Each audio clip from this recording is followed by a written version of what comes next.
welcome back to the Debrief, where the dust is anything but settled in that recoupling. I'm Yaz. I'm Shakira. And I'm Tony, and I think it's safe to say the boys and the girls had very different understandings of how Casa should have gone. What were they thinking this was?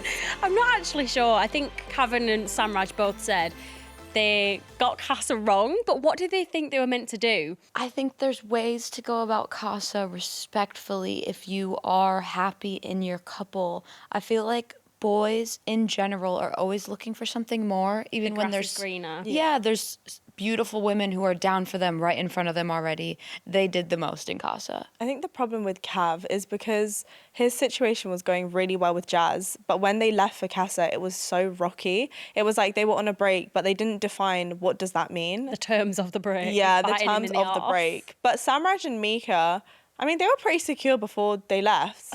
But what I will say, as much as I think Samraj has been terribly behaved recently, he could have sort of got his lick back a little bit. A little bit, because she sort of friend-zoned him, did all her exploring. He only explored with Priya, which he didn't really like. Which so like as an option. Yeah, so like maybe he did need to explore a little bit. But if he didn't have a genuine... This is my problem, okay? If you don't have a genuine connection with someone, you've got no reason to be kissing them.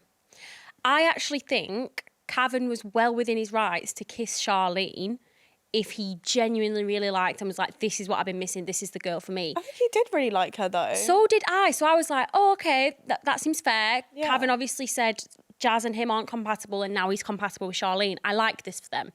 As soon as he saw Jazz at that fire pit, Charleen who? The girl was crying. Both of them are upset.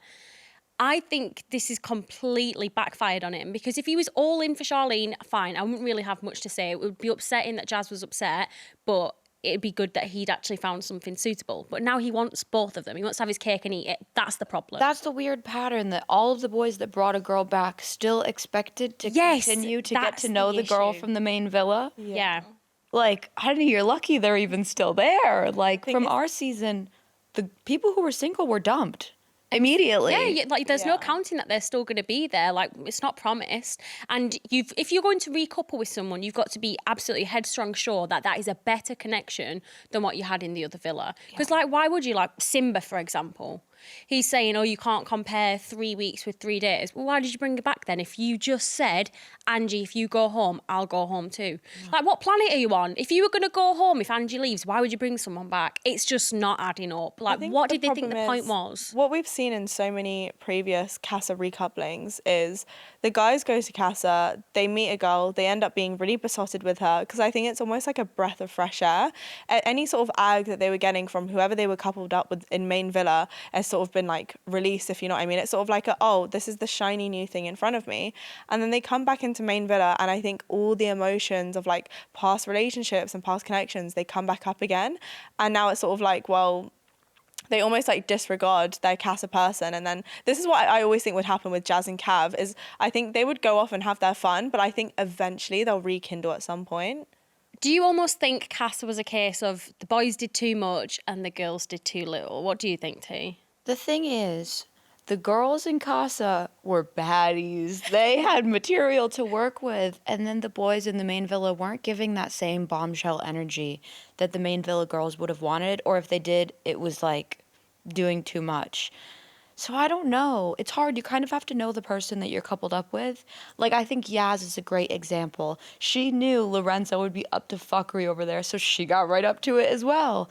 And she laid it down plain and simple and didn't really seem to care. I think Yaz is actually really emotionally mature, because when she was sat with Lorenzo, I don't know, he seemed a little bit butthurt, but then she made a point of, I can't be annoyed at you because I've just gone and done the same thing, if you know what I mean. Mm-hmm. So I think it's fine when it's like balanced in a way. Like, if you do your thing, the guy does his thing, and then it's like, well, we can't be mad at each other. Yeah. But I think it's worse when the girl hasn't explored and the guy has, and then it's like, where do we go from here? Well, it's like Yaz was saying, she didn't have a right to be upset because they'd done the exact same thing, but she said it was stinging a little, but she weren't going to voice it. But I think that's a perfect example of exploring Casa, finding a better connection, and coming back and not expecting to get to know. Jasmine was not expecting to get to know Lorenzo. So Lorenzo was a bit like, huh? I can't get to know you anymore.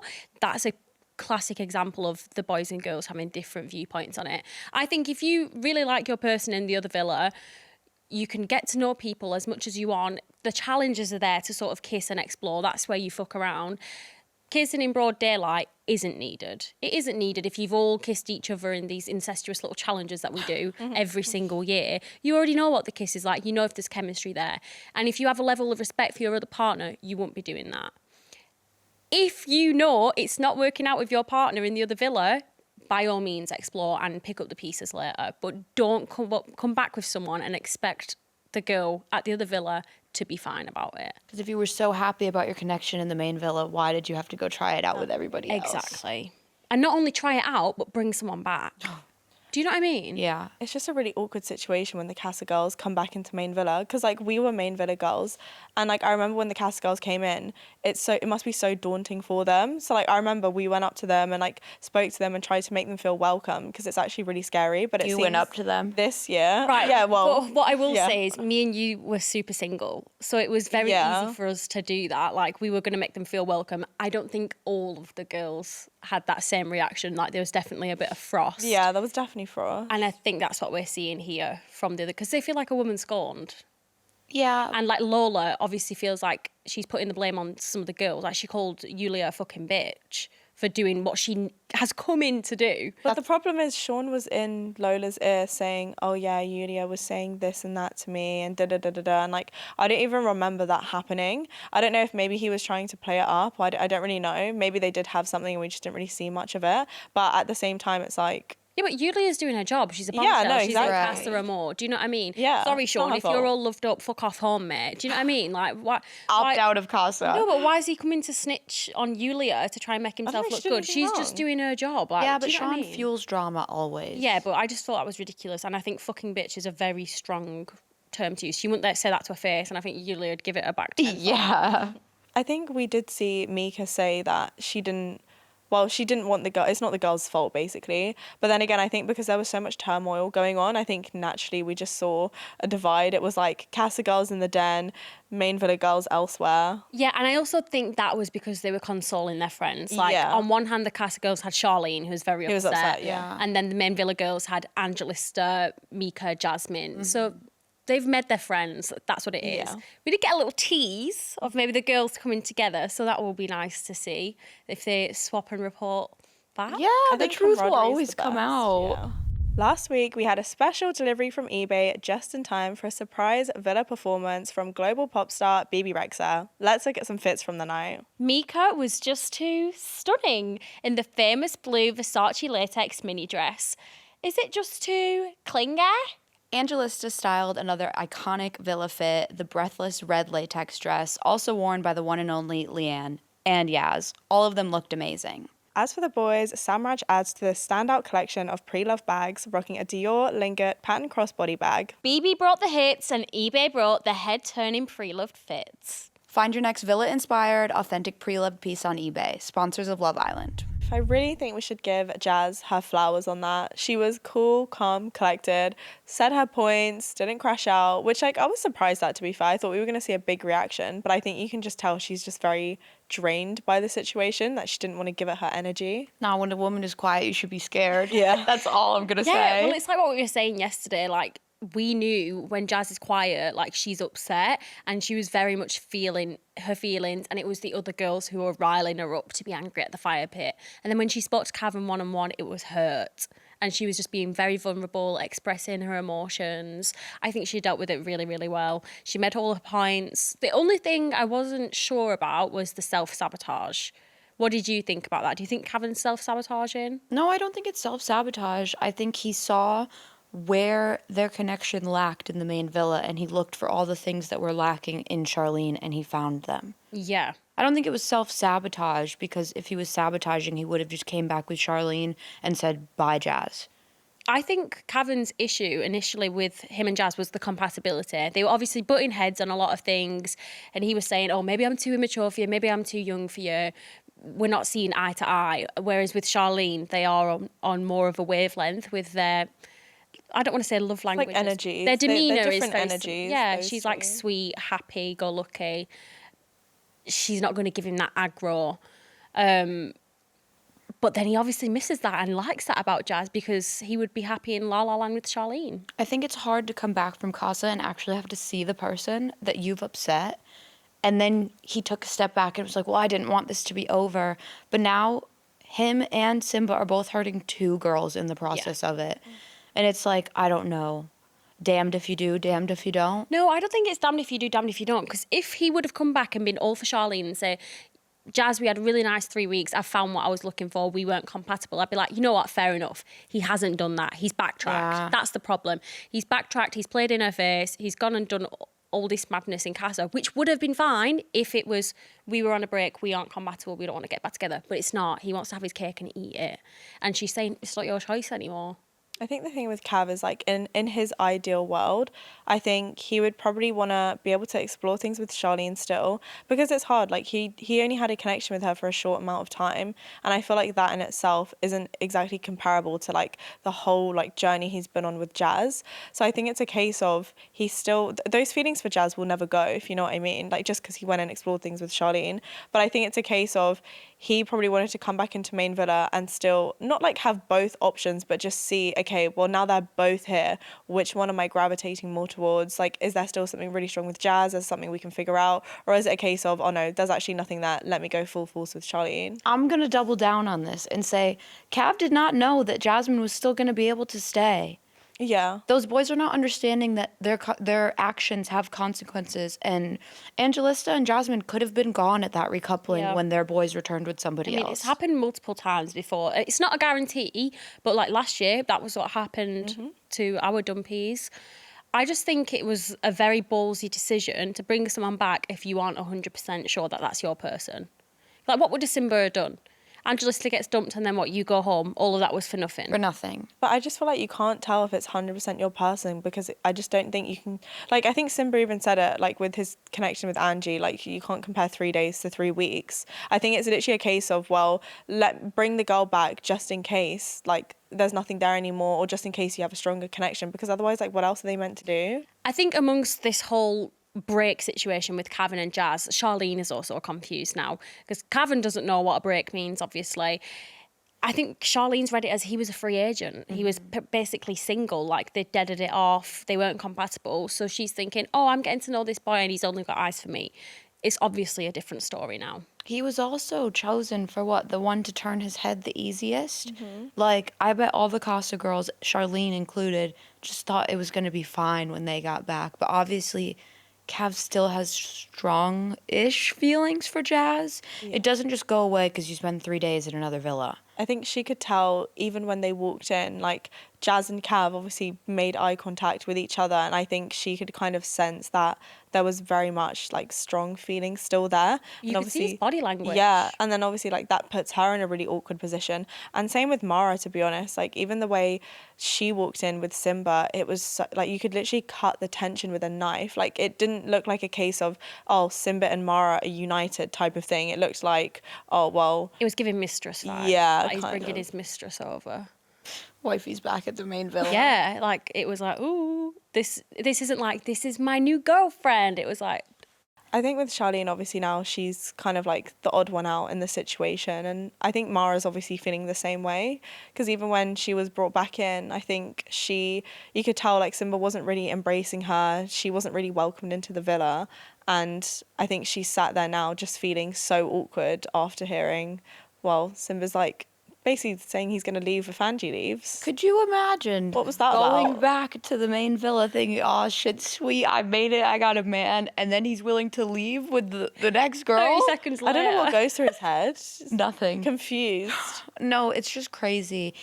I mean, he did admit tomorrow that he said that, so I guess we'll give him something. But, like, Angie and Jazz said, like, bullshit, you're just talking out of your ass at this point. You'll leave, too. No, you won't. Yeah. Why did you do all of that in the first place, then? And then why did he bring her back if he's now saying if Angie goes, I go? Surely you would then just be like, oh, well, now I'll just explore my other option. Do you think Simba knew that he'd already fucked it? Because we saw him going through a lot of back and forth in Casa. He was going through emotional turmoil, like, oh, I feel guilty about Angie. Do you think because he knew he'd kissed her outside of Challengers, they'd cuddled in bed, he was like, fuck it, I've just got to bring her back at this point? Samraj did the same thing. Yeah, that's true. like, I feel like doing things in Casa is one thing. Doubling down and bringing someone back is 10 times worse. Like, for me at least, I can forgive. If you came back and told me the truth, like what Sam Raj did, I would say that I would forgive him. It hurts, yeah, but like, we know Angie probably would have forgiven him, unfortunately. No, but I think what Samraj did in a way was worse because he was just kissing someone for the crack, like just to be disrespectful. He didn't like Martha. He was just wanted to get a bit of a lips. Do you know what I mean? Like, it's not a girl he really liked and was trying to be genuine and following through with his feelings. He was just being a horny boy. No, I'm not saying what Samraj did was right, because it wasn't. But I think it's better than what Simba did. Yes, you're right. But if Simba really liked Mara, he wouldn't be in the wrong. But it's the fact he really likes Angie and then has done all that. Well, Sam Raj is in That's a why really he's wrong. awkward position because obviously he chose not to bring anyone back, but the two girls that he was getting to know and that he was kissing are now in the villa with him, but now they're with other people. Martha's with Aiden and then Mara's with Simba, and now he's obviously had to go and explain to Mika he's kissed both of them. Messy. Angelista has been so calm. And you know what? She's calm normally. We did see a bit of oomph from her. But the way she held herself, I've got to give her flowers for that. Angie, we're with you. I would have actually been gun fingers in that Yeah. man's face after the absolute bullshit that was coming out of his mouth. I just think she's so disappointed in his behavior. It's not even anger anymore. It's like when a parent says, I'm not mad, I'm disappointed. Because even worse. Shame on him. Yeah. Like, the girl is defeated and is willing to leave because she doesn't have anything with anyone else. And she's been all eyes for Simba since he walked in that villa. This is the problem. This is why Angie and Simba's situation is a little bit different from Cav and Jazz. Simba has continuously disrespected Angie. Several times. She's forgiven him. He's been in the doghouse, and it's took a lot for her to even do that. And then he just does it again. So I get why she's so devastated and saying she wants to go home, because she's just not happy ever. There's always something. When does it get to the point where, like, this person has embarrassed me so many times, they're obviously not good enough to be my partner? Yeah. I just hope Angie still has faith in herself and holds her head high, because she's such a beautiful girl. Because it's nothing to do with her. I don't want her to think like, oh, there's a problem with me. It's not. He's just greedy. He's just a greedy bastard. You can just kind of see like she's kind of lost her sparkle. She said it herself, it's up and down, up and down. And I think for her journey's just never been consistently good. It's that with her, like, there's always been something, and I feel like she's always been made to feel like a second option, when in reality, like, she knows damn well she doesn't deserve that. I think Priya gave her, like, great advice as well, gassing her up, telling her, like, don't let a stupid boy ruin your experience in here. Because I had been there. Like, it's devastating when you spend so much time on one person. That's your entire Love Island experience. And then someone expects you to start over. Yeah. Correct. It's not as easy as that. No. For Angie, this is one of those times where you need your girls to put the fire up your arse. This is the situation, because she's obviously feeling very low in herself, and if she wants to go home over Simba, this is the point where the girls say, fuck that man, get on your hot girl shit, take some time to heal, and then get back up on the horse. If no one else comes in for Angie, I would honestly rather her go home than get back with Simba. I feel like with Angie, like, now she's in a weird way, she's kind of in a not a good position, but she's in a position where she can literally do whatever the fuck she wants with whoever she wants now. She doesn't like, want she really anyone has else. free. No, I know, but I don't know. You never know what can happen in there. Like, I don't know, a Bombshell might come in. Like, we've still got a couple. Yeah, weeks if a left. Bombshell comes in, but like there's no one in that villa that she's gonna get to know, so there's no distraction for her. That's the really difficult thing. She hasn't got any other options, so it's just Simba or nothing. I think obviously with all of this happening, it leaves Mara in kind of an even worse position, because I think with Angie, it's a case of Angie's got her girls around her. She's got everyone defending her, backing her. And I almost feel really sorry for Mara as well, because she's kind of, I know she's got like her Casa girls there, but the guy that has brought her back has kind of disregarded her in all of this. And it's like, even if she tries to crack on with Samraj, you know she's going to get a frosty reception from the other girls too. So like, she can't win in this situation. I don't think she would do anything with Samraj. Like, Samraj is obviously back now and telling Mika everything. He said that he shared a bed with Mara and they kissed, but not that he wanted to get to know her any further. I don't think he'd do it in front of Mika. No, I actually, I don't think Samraj ever really liked Mara that much. I genuinely just think he was just doing it for the sake of it. But I think in the back of his head, he was always, I think we've actually seen it throughout this whole series. He's always been full force on Mika. The thing that confused me with Samraj is, like, what was he expecting when he told Mika that he'd kissed Martha, like, the stuff with Mara? What was he expecting her to do? She started crying. He was like, please don't cry. She did say, tell me now if there's anything that would hurt me. So, like, I don't want to big him up because he has done nothing notable, but the least he can do is be honest. It always comes out. Movie night is coming. The girls will talk. Like, he couldn't get away with not telling the truth. Yeah, that's bare minimum, though. Oh, yeah. But, like, what was he trying to do? If he likes Mika as much as he's been saying this whole time, like, I don't get what he was doing. He didn't have a genuine connection with any of the girls. He was just kissing up anyone he could. I think maybe he felt like he had to do that to see if there was a genuine connection. Yeah, but that's bollocks because he already lost her once and it only made him realise how much he liked her the second time round. So I don't think there was a test needed. He actually fully lost the girl and was so besotted when she came back to him. Or was him saying that performative? That's what I'm saying. I think that Finley and Ellie handled Casa perfectly. Finley came back, told the truth. Ellie said, if you're lying to me, I'm going to find out and it's over for you. But no, you don't think? I would go as far to say I think Finley did Casa properly. I don't think Ellie did. I just don't think Ellie fancied anyone in No, there. but she didn't give anyone the time of day. Yeah, but she didn't fancy anyone. You can't force it. Yeah, but Tom is literally Aiden 2.0. Like, what do you mean? She could have cracked on and got to know him, and she just let Yaz have that. She didn't even try. I think she had faith in Finley, though. Yes, you can have faith in him, but you can still explore and get to know people. No one's saying you have to shove your tongue down their throat, but give them a little chance. Like, what if you did miss out on the love of your life? You've known Finley a week. Do you know what I mean? Finley and Ellie are a very new couple, so I think Finley did his Casa experience well. I mean, we had the little cheek. It was nice that he was weird honest about that though, because like Ellie said, if he's like relaying something wrong or if he's downplaying something, then we all know it will always come out. But I like how he told her what that situation was, how he said kiss me on the cheek and then she obviously went for the lips at the end. I just think in general this year it comes down to the boys did too much and the girls did too little. I think from that tease we can obviously see the girls are forming some sort of girl band and are finally coming up against the boys. I'm here for the girl power. Absolutely. If the boys aren't going to tell the truth, the girls definitely will. And you know we're going to be here to talk about it. We will see you tomorrow. Bye. Bye.